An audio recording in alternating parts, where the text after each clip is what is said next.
Welcome to my YouTube channel study दौर। आज हम घटना चक्र सीरीज़ के हिस्ट्री के क्वेश्चंस देखेंगे। अगर इससे पहले आपने वीडियो नहीं देखा है मेरा एंशिएंट और मेडिवल का, मॉडर्न का भी, तो सारे प्लेलिस्ट बने हुए हैं।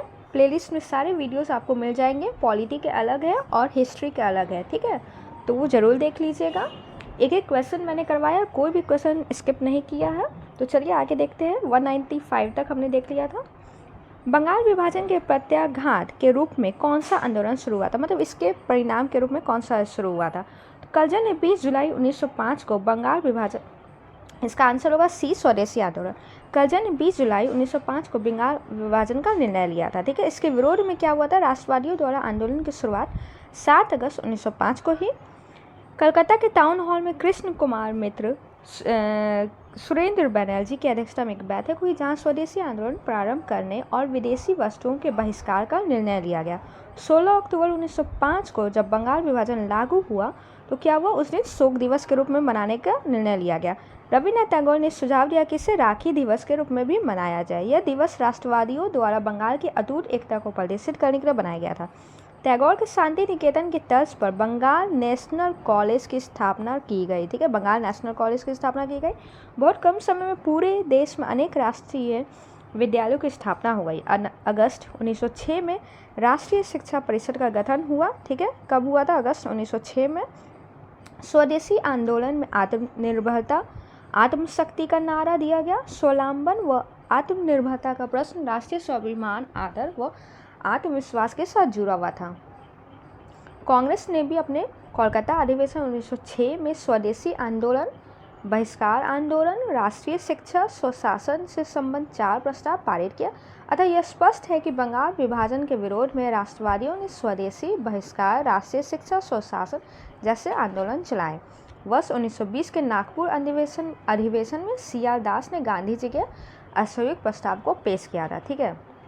तो 1920 में क्या हुआ था, नागपुर अधिवेशन CR दास ने गांधी जी के असहयोग प्रस्ताव को पेश किया था, ठीक है। नेक्स्ट क्वेश्चन देखते हैं। नोआखली काल में महात्मा गांधी के सचिव कौन थे, तो ये प्यारेलाल थे, ठीक है। नोआखली काल में प्यारेलाल महात्मा गांधी के सचिव थे। उनकी बहन डॉक्टर सुशीला नायर गांधी जी की व्यक्तिगत चिकित्सक थी, यानी डॉक्टर थी। प्यारेलाल ने गांधी जी के दांडी मार्च में भी महत्वपूर्ण भूमिका निभाई। निम्न में से महात्मा गांधी का भारत में पहला सत्याग्रह कौन सा था, तो ये था चंपारण। दक्षिण अफ्रीका से 1915 में लौटने के बाद गांधी जी ने भारत में प्रथम सफल सत्याग्रह बिहार के चंपारण में शुरू किया। 1917 में चंपारण के किसान राजकुमार शुक्र गांधी जी से लखनऊ में भेंट किए और चंपारण आने का आमंत्रण दिया था, ठीक है। 19वीं सदी के आरंभ में गोरे बागान मालिकों ने चंपारण के किसानों से एक अनुबंध के आधार पर यह निश्चित कर लिया था कि उन्हें अपनी ज़मीन के 3/20 में भाग पर नील की खेती करना अनिवार्य है, जिसे तीन कथिया पद्धति के नाम से जाना जाता है। गोरे बागान मालिकों ने किसानों को मजबूर का फ़ायदा उठाकर उन्हें अनुबंध से मुक्त कराने के लिए लगान एवं अन्य गैर कानूनी अवाबों करों की दर मनमाने ढंग से बढ़ा दी, ठीक है। किसानों के इस उत्पीड़न के विरोध में गांधी जी ने सत्याग्रह प्रारंभ किया। किस कॉलेज में गांधी जी ने पढ़ाई की थी, तो ये किस में की थी, देखिए ये 2020 का क्वेश्चन है प्री का। श्यामल दास कॉलेज, भावनगर। महात्मा गांधी भारत के स्वतंत्रता आंदोलन के एक प्रमुख नेता थे। इनकी प्रारंभिक शिक्षा पोरबंदर में हुई थी।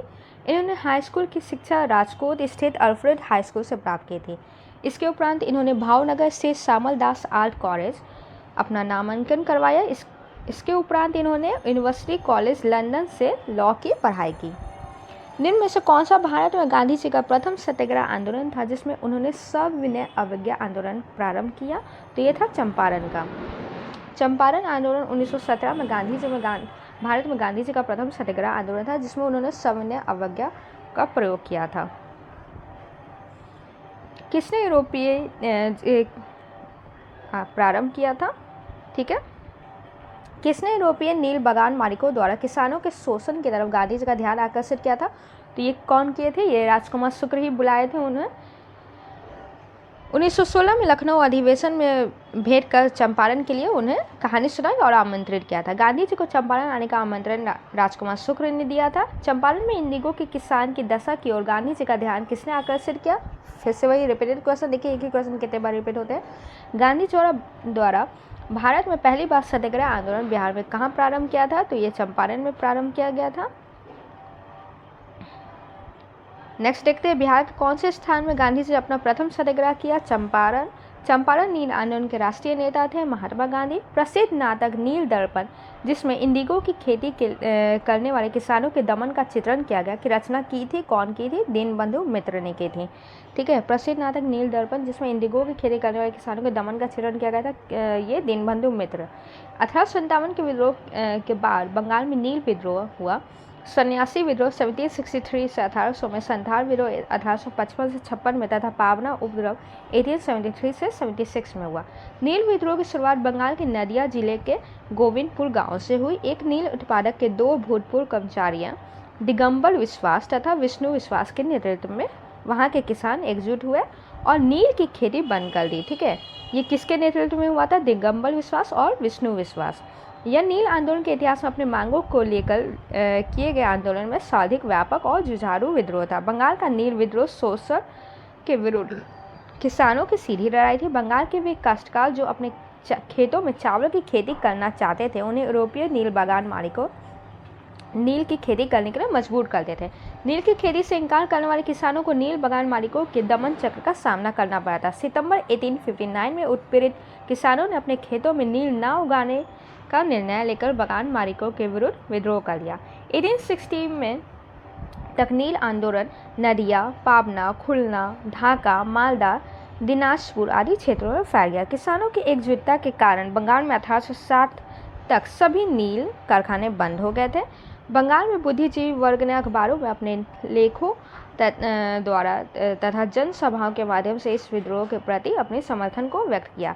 इसमें हिंदू पैट्रियट के संपादक हरिश्चंद्र मुखर्जी की विशेष भूमिका रही थी। ठीक है, हिंदू पैट्रियट के संस्थापक कौन थे? हरिश्चंद्र मुखर्जी। नील बागान मालिकों के अत्याचारों का खुला चित्रण दीनबंधु मित्र ने अपने नाटक नील दर्पण में किया था। नेक्स्ट क्वेश्चन, किस सत्याग्रह आंदोलन में गांधी जी ने प्रत्यक्ष रूप से भाग नहीं लिया था? तो ये था वायकोम सत्याग्रह। वायकोम के मंदिर प्रवेश सत्याग्रह में गांधी जी ने प्रत्यक्ष रूप से भाग नहीं लिया था, जबकि खेरा सत्याग्रह जो कि राजकोट सत्याग्रह तथा असहयोग आंदोलन का नेतृत्व गांधी जी ने किया था। स्वाधीनता आंदोलन के दौरान महात्मा गांधी के करीबी अंग्रेजी मित्र थे, तो ये कौन थे? Reverend Charlie Andrews. ठीक है, Charles Andrews, Deenbandhu Andrews Saint Stephen's College Delhi में प्राध्यापक थे। भारतीयों से इनका गहरा लगाव था और इस तरह से भारतीय बनना चाहते थे। रविन्द्रनाथ टैगोर, गोपाल कृष्ण गोखले, महात्मा गांधी से अनेक इनके घनिष्ठ संबंध थे। ये दक्षिण अफ्रीका के फिनिक्स आश्रम में गांधी जी के साथ थे। ठीक है, ये कहाँ पे थे? गांधी जी के साथ फिनिक्स आश्रम में। गांधी जी ने ही गरीबों के प्रति इनकी निरंतर चिंता को देखते हुए दीनबंधु की उपाधि से इन्हें सम्मानित किया था। एंड्रूज 1925 से 27 में ऑल इंडिया ट्रेड यूनियन के अध्यक्ष भी रहे थे। गोलमेज सम्मेलन में भाग लेने के बाद गांधी जी के साथ लंदन गए थे। नेक्स्ट क्वेश्चन, अंत्योदय कार्यक्रम का उद्देश्य था गरीबी में सबसे गरीब की सहायता। ठीक है, अंत्योदय कार्यक्रम का उद्देश्य गरीबों में सबसे गरीब की सहायता करना था। इस कार्यक्रम का विचार सर्वप्रथम गांधी द्वारा प्रस्तुत किया गया। इस संदर्भ में गांधी जी जॉन रस्किन की पुस्तक ऑन टू द लास्ट से प्रभावित थे। ये ध्यान रखिएगा, जॉन रस्किन की पुस्तक है ऑन टू द लास्ट, इससे गांधी जी काफ़ी प्रभावित थे। ये क्वेश्चन यूपीएससी में बुक के नेम पूछा है, तो ध्यान रखिएगा। 1917-18 में अहमदाबाद में गांधी जी द्वारा चलाया गया सत्याग्रह में किसने हिस्सा लिया था? तो औद्योगिक कर्मी ने हिस्सा लिया था। चंपारण की सफलता के बाद गांधी जी का अगला प्रयोग था 1918 में अहमदाबाद के कॉटन टेक्सटाइल मिल में। मालिक और मजदूरों के बीच बोनस बढ़ाने को लेकर था विवाद। यह विवाद प्लेग बोनस को लेकर था। प्लेग का प्रकोप खत्म होने के बाद मालिक इसे समाप्त करना चाहते थे, जबकि मजदूर इसे बरकरार रखने की मांग कर रहे थे। उत्पादन लागत, मुनाफा, मजदूरों के जीवन निर्वाह खर्च का गहराई से अध्ययन करने के बाद गांधी जी ने घोषणा की मजदूरी को 35% बोनस मिलना चाहिए। मिल मालिकों द्वारा गठित ट्रिब्यूनल ने इनकी बात मान ली थी। निम्न उद्योगपतियों में से कौन से व्यक्ति लंबे समय तक AICC के खजांची रहे तथा सन 1930 में जेल भी गए? ये कब गए? जमनालाल बजाज। ये कौन गए थे? जमनालाल बजाज। सेठ जमनालाल बजाज गांधी जी के निकट सहयोगी थे। वे भारतीय राष्ट्रीय कांग्रेस के कोषाध्यक्ष भी थे। ठीक है। वर्ष 1930 में जेल गए। वह ब्रिटिश सरकार द्वारा सर बहादुर का राय बहादुर की पदवी त्याग कर वर्ष 1921 में असहयोग आंदोलन में भाग लिए थे। नेक्स्ट क्वेश्चन, गांधी ने सर्वप्रथम किस आंदोलन में भाग लिया था? तो ये आपका चंपारण है। गांधी जी का चंपारण सत्याग्रह किससे जुड़ा हुआ था? तीन गठिया पद्धति से। अभी हमने इससे देखा बिहार में तीन गठिया पद्धति में नील की खेती के लिए भूमि का कितना भाग अमानत रखा जाता था? 3/20। चंपारण आंदोलन में से कौन संबंधित नहीं था? तो ये जयप्रकाश नारायण नहीं थे। ठीक है। राजेंद्र प्रसाद, JB कृपलानी और अनुग्रह नारायण से इसे संबंधित थे, उन्होंने भाग लिया था। ठीक है। जयप्रकाश नारायण चंपारण आंदोलन से नहीं बल्कि कांग्रेस समाजवादी पार्टी से संबंधित थे। 1917 के चंपारण सत्याग्रह से कौन संबंधित नहीं थे? तो ये राम मनोहर लोहिया नहीं थे। ठीक है, ध्यान रखिएगा। इसमें राजेंद्र प्रसाद भी थे संबंधित। अखिल भारतीय किसान सभा के प्रथम सत्र की अध्यक्षता किसने की थी? तो ये की थी स्वामी सहजानंद ने। अप्रैल 1936 में लखनऊ में अखिल भारतीय किसान कांग्रेस की स्थापना हुई, जिसका नाम बदलकर अखिल भारतीय किसान सभा कर दिया गया। बिहार प्रांतीय किसान सभा के लड़ाकू संस्थापक स्वामी सहजानंद सरस्वती इसके अध्यक्ष और आंध्र में किसान आंदोलन के अगुआ तथा कृषि क्षेत्र की समस्याओं के विद्वान NG रंगा महासचिव चुने गए। फैसपुर में कांग्रेस सत्र के साथ अखिल भारतीय किसान कांग्रेस का भी दूसरा सत्र चला, जिसकी अध्यक्षता कौन की? NG रंगा ने की थी। बम्बई में अखिल भारतीय व्यापार संघ कांग्रेस की स्थापना कब की गई थी? ये 1920 में की गई थी। MN जोशी, जोसेफ बैप्टिस्टा तथा लाला लाजपत राय के प्रयासों से अखिल भारतीय व्यापार संघ कांग्रेस या अखिल ट्रेड यूनियन कांग्रेस AITUC की स्थापना बम्बई में 31 अक्टूबर 1920 को हुई। लाला लाजपत राय इसके प्रथम अध्यक्ष थे और दीवान चमन राय प्रथम महासचिव थे। ठीक है। नेक्स्ट क्वेश्चन देखते हैं। अखिल भारतीय ट्रेड यूनियन कांग्रेस के प्रथम अध्यक्ष थे Lala Lajpat Rai. Next, communist international का सदस्य बनने वाला पहला भारतीय कौन था? तो ये MN रॉय थे। कम्युनिस्ट इंटरनेशनल की स्थापना मार्च 1919 में व्लादिमीर लेनिन और रूसी पार्टी बोल्शेविक द्वारा की गई थी। MN रॉय लेनिन के निमंत्रण पर मॉस्को गए और कम्युनिस्ट इंटरनेशनल के सदस्य बने। कम्युनिस्ट इंटरनेशनल के सदस्य बनने वाले वे पहले भारतीय थे। भारतीय उच्चायुक्त के पद का सृजन किस अधिनियम से हुआ था? तो ये हुआ था 1919 अधिनियम से। भारत सचिव के कार्यभार को कम करने के एक भारतीय उच्चायुक्त की नियुक्ति की गई। 1919 अधिनियम के द्वारा इस कार्य भारत सरकार के लिए अस्त्र और अन्य सामान खरीदना, ठेका देना, व्यापारिक हितों को देखना और इंग्लैंड में क्या हुआ था कि पढ़ने और वाले भारतीय विद्यार्थियों की देखभाल करना इत्यादि कर्तव्य थे। ठीक है। उच्चायुक्त और उसके सहायकों के वेतन का व्यय भारत के साधनों से होना था। नेक्स्ट क्वेश्चन, लोरेक्ट एक्ट का भारतीय राष्ट्रीय कांग्रेस ने विरोध किया क्योंकि इसका लक्ष्य था व्यक्तिगत स्वतंत्रता को सीमित करना। ठीक है। इसमें क्या था? जब तक चाहे सरकार जिसको चाहे जब तक चाहे बिना मुकदमा चलाए जेल में बंद रख सकती थी। इस कानून द्वारा व्यक्तिगत स्वतंत्रता को सीमित कर दिया गया। जलियांवाला बाग नरसंहार किस गांधीवादी सत्याग्रह से संबंधित था? तो सत्याग्रह के संबंध में हुआ था। तो ये आपका था लोरेक्ट एक्ट। अखिल भारतीय राजनीति में गांधी जी का पहला साहसिक कदम लोरेक्ट एक्ट के विरुद्ध सत्याग्रह था। लोरेक्ट एक्ट मार्च 1919 में लागू किया गया था, जिसके विरुद्ध गांधी जी ने 6 अप्रैल 1919 को देशव्यापी हड़ताल का आयोजन किया। जलियांवाला बाग 13 अप्रैल 1919 को शांतिपूर्ण जनसभा में लेफ्टिनेंट जनरल डायर ने नृशंस नरसंहार कराया था। लोरेक्ट एक्ट भारत में लागू किया गया था 1919 में।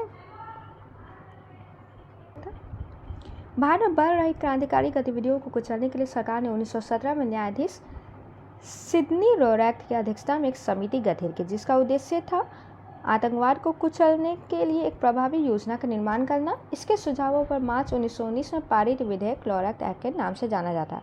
लोरेक्ट अधिनियम के द्वारा अंग्रेजी सरकार जिसको चाहे जब तक चाहे बिना मुकदमा चलाए जेल में बंद रख सकती थी। इसको कौन सा कानून कहा गया? बिना वकील, बिना अपील, बिना दलील का कानून कहा गया। नेक्स्ट क्वेश्चन, जलियांवाला बाग में प्रदर्शन के लिए क्यों लोग जमा हुए थे? तो क्यों हुए थे? ये किचलू तथा सत्यपाल के बंदी बनाने के विरोध में हुए थे। ठीक है। लोरेक्ट एक्ट के बढ़ते विरोध को देखते हुए सरकार ने गांधी जी से तथा कुछ अन्य नेताओं को पंजाब के प्रवेश पर प्रतिबंध लगा दिया था। इससे वहाँ की जनता क्या हो गई? आक्रोश बढ़ गया। यह आक्रोश तब और बढ़ गया जब पंजाब के 2 लोकप्रिय नेता डॉक्टर सत्यपाल एवं डॉक्टर किचलू को गिरफ्तार कर लिया गया। इस गिरफ्तारी और लॉ एक्ट विरोध करने के लिए लोगों ने अमृतसर के जलियांवाला बाग में एक विशाल सभा का आयोजन किया गया। इसी बाग में 13 अप्रैल 1919 को शांतिपूर्ण जनसभा में जनरल डायर ने नरसंहार करवाया था। रविन्द्रनाथ टैगोर ने अपनी पुस्तक अपनी नाइटहुड उपाधि किस कारण त्याग दी थी? तो ये दी थी चौरी चौरा की घटना के जलियांवाला बाग हत्याकांड के टाइम में। 13 अप्रैल 1919 को जलियांवाला बाग नरसंहार की हृदय विदारक घटना के बाद टैगोर ने ब्रिटिश सरकार द्वारा प्रदान नाइटहुड की उपाधि लौटा दी। टैगोर ने कहा, समय आ गया है जब सम्मान के तमगे अपमान के बेतु के संदर्भ में हमारे कलंक को सुस्पष्ट कर देते हैं। जब तक मेरा प्रश्न है, मैं सभी विशेष उपाधियों से रहित होकर अपने देशवासियों के साथ खड़ा होना चाहता हूँ। लंदन में 13 मार्च 1940 को सर माइकल ओ डायर को गोली से मारा गया। उधम सिंह। मार्च 1940 में पंजाब के क्रांतिकारी नेता उधम सिंह ने जलियांवाला बाग के नरसंहार का बदला लेने के लिए इस हत्याकांड के समय पंजाब के जो उस टाइम लेफ्टिनेंट गवर्नर थे, ठीक है, माइकल ओ फ्रांसिस डायर की लंदन में हत्या कर दी, जिनके लिए इन्हें गिरफ्तार कर मृत्युदंड दिया गया था। वर्ष 1919 भारतीय इतिहास से संबंधित है जलियांवाला बाग से, ठीक है। अमृतसर के जलियांवाला बाग में भीड़ क्राउड का दमन हुआ था 13 अप्रैल 1919 को।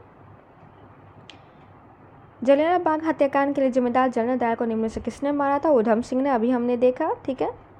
नेक्स्ट, किसने खिलाफत आंदोलन को हिंदू और मुसलमान की एकता को ऐसे अवसर के रूप में देखा जो 100 वर्षों में भी पुनः प्रस्तुत नहीं होगा? यह महात्मा गांधी ने ऐसे देखा था, ठीक है। 1919 को दिल्ली में अखिल भारतीय खिलाफत कमेटी का अधिवेशन हुआ, जिसके अध्यक्ष थे 24 नवंबर को गांधी जी। दिसंबर 1919 में हुए भारतीय राष्ट्रीय कांग्रेस का अमृतसर अधिवेशन में खिलाफत आंदोलन को और अधिक बढ़ावा मिला। जब कांग्रेस ने बड़ी सावधानी से धार्मिक मामलों से स्वयं को पृथक रखा, किंतु खिलाफत आंदोलन शुरू होने के बाद गांधी जी ने अनुभव किया कि हिंदू मुस्लिम एकता को एकजुट करने का यह स्वर्णिम अवसर है जो आगे 100 वर्षों में प्राप्त नहीं हो सकता, ठीक है। हमने जलियांवाला बाग तक देख लिया। इसके आगे नेक्स्ट वीडियो में देखेंगे, खिलाफत और असहयोग आंदोलन से स्टार्ट करेंगे।